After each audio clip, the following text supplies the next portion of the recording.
ನಿಮಗೇನಾದರೂ ದುಃಖ ಆಗಬೇಕಾದ್ರೆ ಯಾವಾಗಲೂ ನಿಮ್ಮ ಜೊತೆ ನೀವು ಒಂದು ಮಾತಾಡ್ಕೊತಾ ಇರ್ತೀರ, ಸಪ್ರೇಟಾಗಿ ಕೂತ್ಕೊಂಡು. ಯಾವತ್ತಾದರೂ ಅಬ್ಸರ್ವ್ ಮಾಡಿದ್ದೀರಾ?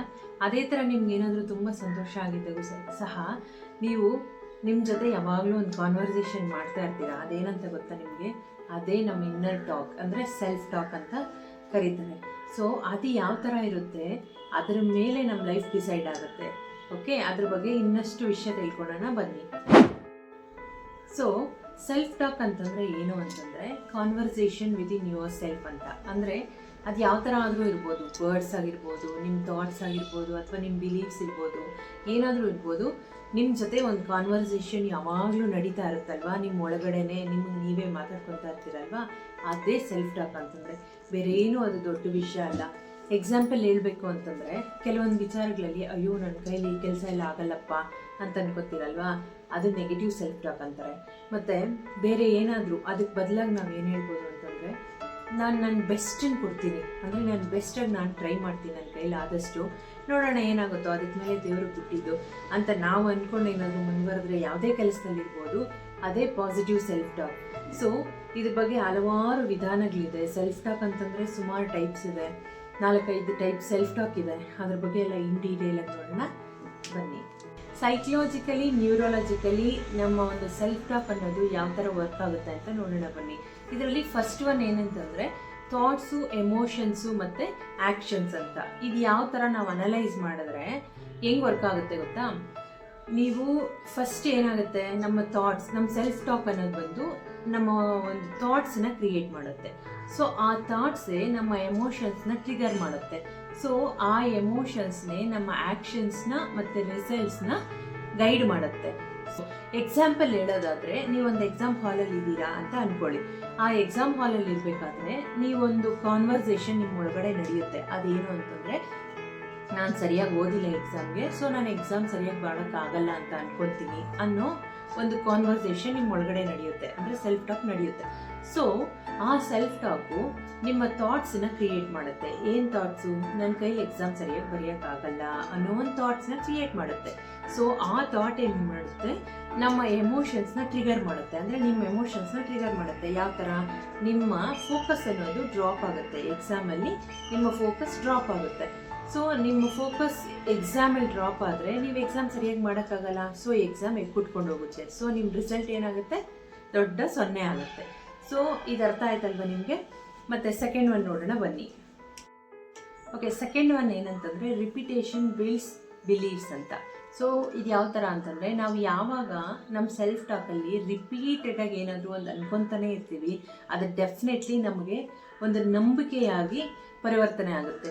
ಯಾವ ಥರ ಅಂತಂದರೆ, ಇವಾಗ ಒಂದು ವ್ಯಕ್ತಿನ ಒಬ್ಬರು ಕೆಟ್ಟವರು ಅಂತ ಅನ್ಕೊತಾರೆ ಅಂದ್ಕೊಳ್ಳಿ. ಯಾವಾಗಲೂ ಕೆಟ್ಟವರು, ಇವರು ಸರಿ ಇಲ್ಲ ಅಂತ ಒಂದು ನಂಬಿಕೆ ನಮಗಿರುತ್ತೆ.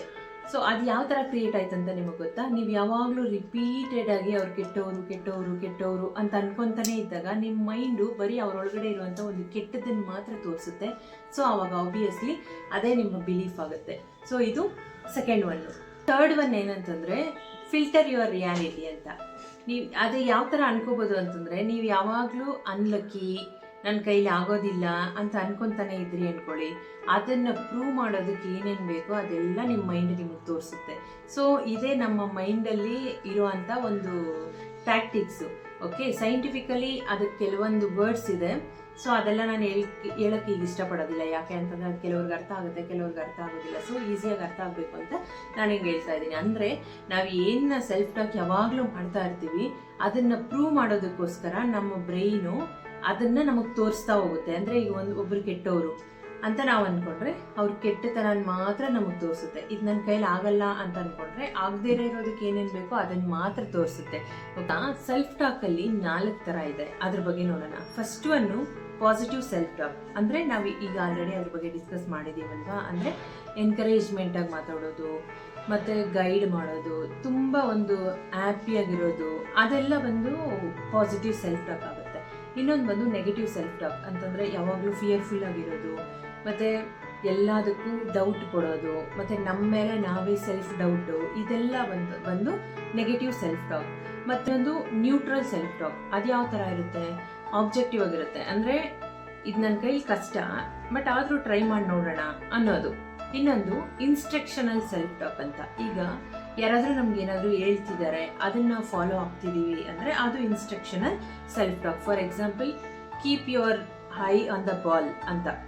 ಓಕೆ, ಈಗ ಆ ಬಾಲ್ ಮೇಲೇ ನೀನು ಫೋಕಸ್ ಇರಲಿ, ಮತ್ತು ಕಣ್ಮುಚ್ಕೋ, ಬ್ರೀತ್ ಮಾಡು, ಈ ಥರ ಯೋಗ ಅದೆಲ್ಲ ಹೇಳ್ಕೊಡ್ಬೇಕಾದ್ರೆ ಮಾಡ್ತಾರಲ್ಲ, ಅದನ್ನು ಬಂದು ಇನ್ಸ್ಟ್ರಕ್ಷನಲ್ ಸೆಲ್ಫ್ ಟಾಕ್ ಅಂತ ಕರೀತಾರೆ. ಇವೆಲ್ಲ ಬಂದು 4 ಥರವಾದಂಥ ಸೆಲ್ಫ್ ಟಾಕ್. ಇದರಲ್ಲಿ ನಮ್ಗೆ ಯಾವುದು ಒಳ್ಳೆಯದು ಅಂತಂದರೆ ಆಬ್ವಿಯಸ್ಲಿ ಪಾಸಿಟಿವ್ ಸೆಲ್ಫ್ ಟಾಕೇ ತುಂಬ ಒಳ್ಳೆಯದು. ಸೊ ಅದನ್ನೇ ನೀವು ಪ್ರಾಕ್ಟೀಸ್ ಮಾಡಿ, ಅದರಿಂದ ಮಾತ್ರನೇ ನಾವು ಚೆನ್ನಾಗಿರೋಕ್ಕೆ ಸಾಧ್ಯ. ಇದನ್ನು ಮಾಡ್ತೀರಾ ಅಲ್ವಾ? Don't miss it. ಈ ಸೆಲ್ಫ್ ಟಾಕ್ ಬಗ್ಗೆ ಅಥವಾ ಟೈಪ್ ಆಫ್ ಸೆಲ್ಫ್ ಟಾಕ್ ಬಗ್ಗೆ ನಿಮ್ಗೆ ಏನಾದರೂ ಅರ್ಥ ಆಗಿಲ್ಲ ಅಂತಂದರೆ ಕಮೆಂಟಲ್ಲಿ ತಿಳಿಸಿ, ಖಂಡಿತವಾಗ್ಲೂ ನಾನು ನಿಮ್ಗೆ ಹೆಲ್ಪ್ ಮಾಡೋಕ್ಕೆ ರೆಡಿ. ಸೊ ಈಗ ನಮ್ಮ ಸೆಲ್ಫ್ ಟಾಕ್ನ ಇಟ್ಕೊಂಡು ನಾವು ಯಾವ ಥರ ಡೆವಲಪ್ ಆಗ್ಬೋದು, ಈ ಸೆಲ್ಫ್ ಟಾಕ್ನೇ ಯಾವ ಥರ ಎಫೆಕ್ಟಿವ್ ಯೂಸ್ ಮಾಡಿ ನಮ್ಮ ಡೆವಲಪ್ಮೆಂಟ್ಗೆ ನಾವು ಒಂದು ವೇನ ಕ್ರಿಯೇಟ್ ಮಾಡ್ಕೊಬೋದು ಅನ್ನೋದನ್ನು ನೋಡೋಣ ಬನ್ನಿ. ಫಸ್ಟ್ ಒನ್ ಏನಂತಂದರೆ, ನಮ್ಮ ಸೆಲ್ಫ್ ಟಾಕ್ನ ನಾವು ಯಾವಾಗಲೂ ಕ್ಲೀನಾಗಿ ಅಬ್ಸರ್ವ್ ಮಾಡಬೇಕು. ಏನು ನಾವು ಮಾತಾಡ್ಕೊತಾ ಇದ್ದೀವಿ ಅಂತ ನಾವು ಅಬ್ಸರ್ವ್ ಮಾಡಿದಾಗ ನಮಗೆ ಗೊತ್ತಾಗುತ್ತೆ ಏನು ನಮ್ಮ ಸೆಲ್ಫ್ ಟಾಕ್ ಇದೆ ಅಂತ. ನಾನು ಆವಾಗಲೇ ಹೇಳ್ದಂಗೆ self talk creates thoughts triggers emotions guide the actions ಅಂತ. ಸೊ ಇಲ್ಲಿ ನಾವು ಅದನ್ನೇ ಮಾಡಬೇಕು. ಯಾವಾಗ ನಾವು ಕ್ಲೀನಾಗಿ ನಮ್ಮ ಒಂದು ಸೆಲ್ಫ್ ಟಾಕ್ನ ಅಬ್ಸರ್ವ್ ಮಾಡ್ತೀರಿ, ಆವಾಗ ನಮಗೆ ಗೊತ್ತಾಗುತ್ತೆ ನಮ್ಮ ಸೆಲ್ಫ್ ಟಾಕ್ ಏನು, ನೆಗೆಟಿವಾ, ಪಾಸಿಟಿವಾ, ನ್ಯೂಟ್ರಲಾ ಅಂತ ನಮ್ಗೆ ಅರ್ಥ ಆಗುತ್ತೆ. ಈಗ ನಿಮಗೊಂದು ಕ್ಲಾರಿಟಿ ಸಿಕ್ಕಿರುತ್ತೆ. ಸೊ ನೆಕ್ಸ್ಟ್ ನಾವೇನು ಮಾಡಬೇಕು ಅಂತಂದರೆ, ನೆಗೆಟಿವಿಟಿನ ಪಾಸಿಟಿವ್ ಆಗಿ ಚೇಂಜ್ ಮಾಡ್ಕೊಳ್ಬೇಕು. ಅಂದರೆ ಈಗ ನನ್ನ ಕೈಲಿ ಆಗಲ್ಲ ಅಂತ ನೀವೇನಾದರೂ ಅನ್ಕೊತಿದ್ದೀರಾ, ಒಂದು ಕೆಲಸ ಏನಾದರೂ ತುಂಬ ಇಂಪಾರ್ಟೆಂಟು, ಆ ಕೆಲಸ ನೀವು ಮಾಡಿದ್ರೆ, ಆ ವರ್ಕ್ ನೀವು ಮಾಡಿದ್ರೆ ನಿಮ್ಮ ಲೈಫಲ್ಲಿ ಏನಾದರೂ ಒಂದು ಅಚೀವ್ಮೆಂಟು ಅಥವಾ ಒಂದು ಡೆವಲಪ್ಮೆಂಟ್ ಸಿಗುತ್ತೆ ಅಂತ ನೀವು ಅಂದ್ಕೊಂಡಿದ್ದೀರಾ ಅಂತ ಅಂದ್ಕೊಳ್ಳಿ. ಅದನ್ನು ಆಗೋದಿಲ್ಲ ಅಂತ ಅನ್ಕೊತಾ ಇರ್ತೀರಲ್ವಾ, ಅದಕ್ಕೆ ಬದಲಾಗಿ ನನ್ನ ಕೈಲಿ ಆಗುತ್ತೆ, ನಾನು ಟ್ರೈ ಮಾಡ್ತೀನಿ, ನನ್ನ ಬೆಸ್ಟನ್ನ ನಾನು ಕೊಡ್ತೀನಿ ಅಂತ ನೀವು ಆ ನೆಗೆಟಿವ್ ಥಾಟ್ನ ಪಾಸಿಟಿವ್ ಥಾಟ್ ಆಗಿ, ಅಂದರೆ ಆ ನೆಗೆಟಿವ್ ಸೆಲ್ಫ್ ಟಾಕ್ನ ಪಾಸಿಟಿವ್ ಸೆಲ್ಫ್ ಟಾಕ್ ಆಗಿ ಚೇಂಜ್ ಮಾಡ್ಕೊಳ್ಳಿ. ಇದು ಥರ್ಡ್ ಒನ್ ಏನಂತಂದರೆ, ಯೂಸ್ ಪಾಸಿಟಿವ್ ಅಫರ್ಮೇಷನ್ಸ್. ಆಲ್ರೆಡಿ ನಾನು ಹೇಳಿದ್ದೀನಿ, ಏನು ನಾವು ಯಾವಾಗಲೂ ನಮ್ಮ ಮೈಂಡ್ ಬಂದು ಫಿಲ್ಟರ್ ಮಾಡುತ್ತೆ ಅಂತ. ನಾವು ಏನನ್ನು ಅನ್ಕೊತಾ ಇರ್ತೀವೋ ಅದಕ್ಕೆ ಬೇಕಾಗಿರುವಂಥದ್ದನ್ನು ಮಾತ್ರ ನಮಗೆ ತೋರಿಸುತ್ತೆ, ಅದನ್ನು ಮಾತ್ರ ಫಿಲ್ಟರ್ ಮಾಡಿ ತೋರಿಸುತ್ತೆ ಅಂತ.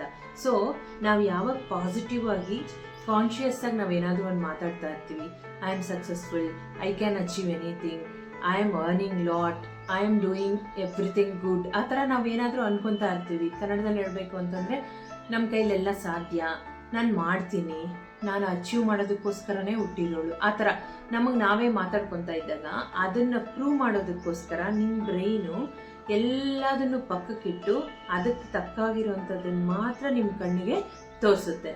ಸಾಗಬೇಕು ಒಂದು ವಿಚಾರದಲ್ಲಿ ಅಂತ ಅಂದ್ಕೊಂಡಿರ್ತೀರ ಅಂದ್ಕೊಳ್ಳಿ, ಅದನ್ನು ನೀವು ಆಲ್ರೆಡಿ ಸಕ್ಸಸ್ ಆಗಿರೋ ಥರ ನೀವು ವಿಜುವಲೈಸ್ ಮಾಡ್ಕೊತಾ ಹೋಗಬೇಕು. ಒಂದು ಟೈಮ್ ಫಿಕ್ಸ್ ಮಾಡ್ಕೊಳ್ಳಿ, ವಿಜುವಲೈಸ್ ಮಾಡಿ. ಏನಾದ್ರಲ್ಲಿ ತಪ್ಪಿದೆ, ಅದರಲ್ಲಿ ನಾವೇನು ದುಡ್ಡು ಕೊಡಬೇಕಾ, ಕಾಸು ಕೊಡಬೇಕಾ, ಏನೂ ಇಲ್ವಲ್ಲ, ಒಂದು 10 ನಿಮಿಷ ಕೂತ್ಕೊಳ್ಳಿ, ವಿಜುವಲೈಸ್ ಮಾಡ್ಕೊಳ್ಳಿ ಅಷ್ಟೇ. ಇದು ಬಂದು 4th one, practice daily. 5th one most important, ಇದೇ ಎಲ್ಲದಕ್ಕೂ ಮೂಲ. ಅದೇನಂತಂದರೆ ಪ್ರಾಕ್ಟೀಸ್ ಡೈಲಿ ಕನ್ಸಿಸ್ಟೆಂಟ್ಲಿ. ಓಕೆ, ನೀವು ಡೈಲಿ ಇದನ್ನು ಮಿನಿಮಮ್ ಒಂದು 60 ಡೇಸ್ ಮಾಡಿದ್ರಿ ಅಂತ ಇಟ್ಕೊಳ್ಳಿ, ಡೆಫಿನೆಟಾಗಿ ನಾನು ಬರ್ಕೊಡ್ತೀನಿ, ನಿಮ್ಮ ಲೈಫ್ ಚೇಂಜ್ ಆಗುತ್ತೆ. ನೀವು ಅಂದ್ಕೊಳೋ ವಿಧಾನ, ನೀವು ನೋಡೋ ವಿಧಾನ, ನಿಮ್ಮ ಸುತ್ತಮುತ್ತ ಇರೋ ವಾತಾವರಣನ ನೀವು ನೋಡೋ ವಿಧಾನ ಖಂಡಿತವಾಗ್ಲೂ ಚೇಂಜ್ ಆಗುತ್ತೆ. ಹ್ಯಾಪಿನೆಸ್ ಮತ್ತು ಪೀಸ್ ಅನ್ನೋದು ನಿಮ್ಮನ್ನು ಹುಡ್ಕೊಂಡು ಬರುತ್ತೆ. ಅದಕ್ಕೆ ನಾನು ಗ್ಯಾರಂಟಿ. ಇದನ್ನು ನೀವು ಪ್ರಾಕ್ಟೀಸ್ ಮಾಡ್ತೀರಲ್ಲ. ಓಕೆ, ನಿಮ್ಗೆ ಏನಾದರೂ ಡೌಟ್ ಇರಲಿ ಕಮೆಂಟ್ ಬಾಕ್ಸಲ್ಲಿ ನನಗೆ ತಿಳಿಸಿ, ನಾನಿದ್ದೀನಿ, ನಿಮ್ಗೆ ಹೆಲ್ಪ್ ಮಾಡೇ ಮಾಡ್ತೀನಿ. ಓಕೆ, ಇಲ್ಲಿವರೆಗೂ ನಾನು ಹೇಳಿದ್ದು ನಿಮ್ಗೆ ಅರ್ಥ ಆಯ್ತಲ್ವಾ? ಇನ್ ಕೇಸ್ ನಿಮ್ಗೆ ಏನಾದರೂ ಅರ್ಥ ಆಗಿಲ್ಲ ಅಂತಂದರೆ ಕಮೆಂಟ್ ಬಾಕ್ಸಲ್ಲಿ ಬರೀರಿ, I am there to help you. ಈ ವಿಡಿಯೋ ಏನಾದರೂ ನಿಮ್ಗೆ ಇಷ್ಟ ಆಗಿದ್ರೆ ಒಂದು ಲೈಕ್ ಮಾಡಿ. ಈ ವಿಡಿಯೋ ಯಾರಿಗೆ ಯೂಸ್ಫುಲ್ ಆಗುತ್ತೆ ಅಂತ ನಿಮ್ಗನ್ಸುತ್ತೋ ಅವ್ರಿಗೆ ಶೇರ್ ಮಾಡಿ. ಚಾನೆಲ್ನ ಸಬ್ಸ್ಕ್ರೈಬ್ ಮಾಡೋದನ್ನು ಮರಿಬೇಡಿ. ಮತ್ತಷ್ಟು ವೀಡಿಯೋಸ್ಗಾಗಿ ಮತ್ತೆ ಇನ್ನೊಂದು ವೀಡಿಯೋದಲ್ಲಿ ಸಿಗ್ತೀನಿ. ಅಲ್ಲಿವರೆಗೂ ಟೇಕ್ ಕೇರ್, ಬಾಯ್.